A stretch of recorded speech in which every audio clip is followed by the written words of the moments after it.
नमस्कार दोस्तों, आज का डिक्टेशन 90 शब्द प्रति मिनट स्टार्ट होगा 5 सेकंड बाद।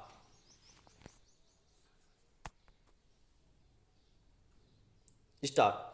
अब आमदनी में तेज गिरावट जारी हो और क्रय शक्ति कमजोर हो, जब तक यह एक साधारण व्यक्ति यही सोचता है कि कम से कम उसकी अनिवार्य जरूरत की चीज़ों की कीमतों तक उसकी पहुंच हो, लेकिन पिछले कई महीने से हालत यह है कि अर्थव्यवस्था एक संवेदनशील स्थिति से गुजर रही है।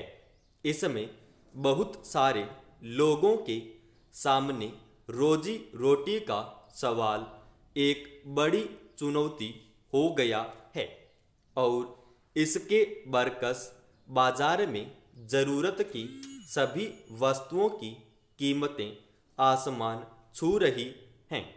सोमवार को जारी आंकड़ों के मुताबिक मार्च महीने में देश में खुदरा महंगाई दर बढ़कर 5.52 हो गई है।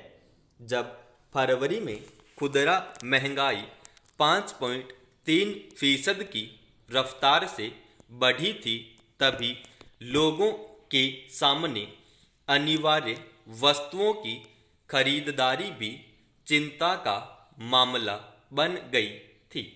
इसके अलावा फरवरी में समूचे देश में खाने पीने की चीज़ों के दाम 3.87% बढ़े थे। वहीं मार्च में इसमें 4.94% बढ़ोतरी हो गई।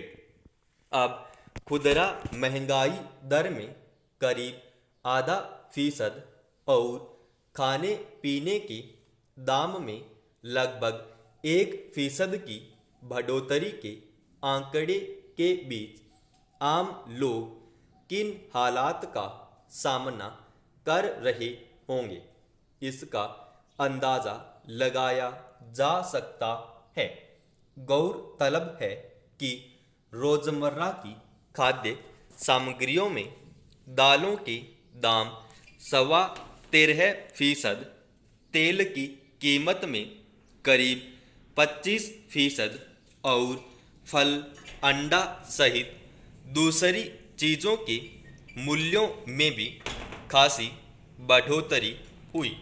यह स्थिति तब है जब ग्रामीण इलाकों में महंगाई दर शहरों की अपेक्षा थोड़ी कम रही, वरना औसत आंकड़ा शायद और ज़्यादा होता।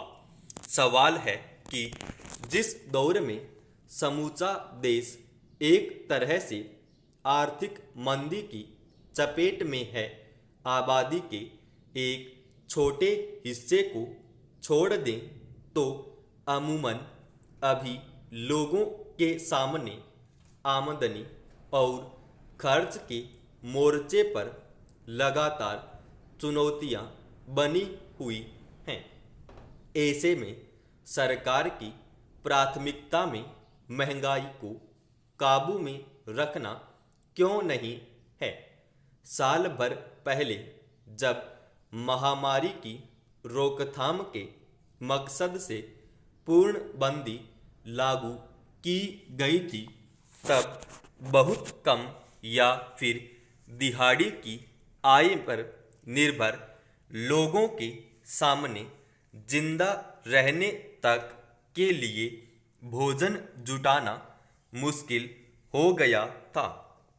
हालांकि तब एक तबका ऐसा था जो पहले से कुछ जमा पूंजी के बूते अपनी जिंदगी को सहज बनाए रख सका था, लेकिन इस सहारे के बूते बहुत लंबे समय तक संकट का सामना नहीं किया जा सकता है। यही वजह है कि इस बार महंगाई की मार से गरीब तबका और मध्य वर्ग दोनों ही काफ़ी परेशान हैं।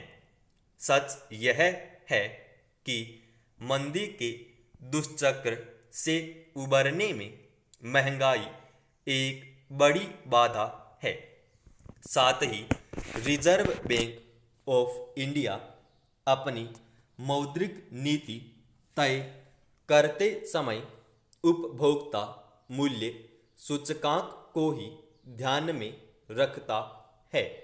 साफ है कि महंगाई दर में जैसी तेजी बनी हुई है, उसके दबाव की वजह से ब्याज दरों में कमी की संभावना नहीं बनेगी। भले ही विकास दर और निवेश को बढ़ावा देने के लिहाज से ऐसा करना जरूरी हो। पिछले साल कुछ समय तक सख्त पूर्णबंदी के बाद उसमें क्रमशः राहत के साथ जब बाजार खुलने लगे तो अर्थव्यवस्था कुछ हद तक पटरी पर आती दिखने लगी थी। खास तौर पर पिछले साल दिसंबर के बाद 2 महीने तक थोड़ी राहत का माहौल बना था, मगर अब दोबारा महामारी का जोर बढ़ता दिख रहा है और लगभग समूचे देश में पूर्णबंदी का खतरा फिर से मंडराने लगा है। कई राज्यों में चरणबद्ध तरीके से, कहीं इलाकावार तो कभी रात्रिकालीन कर्फ्यू लागू है। अगर मौजूदा स्थिति में एक बार फिर सब कुछ बंद होने की नौबत आती है तो इसका बाजार और ज़रूरत की वस्तुओं की कीमतों पर क्या असर पड़ेगा, यह समझना मुश्किल नहीं है। समाप्त।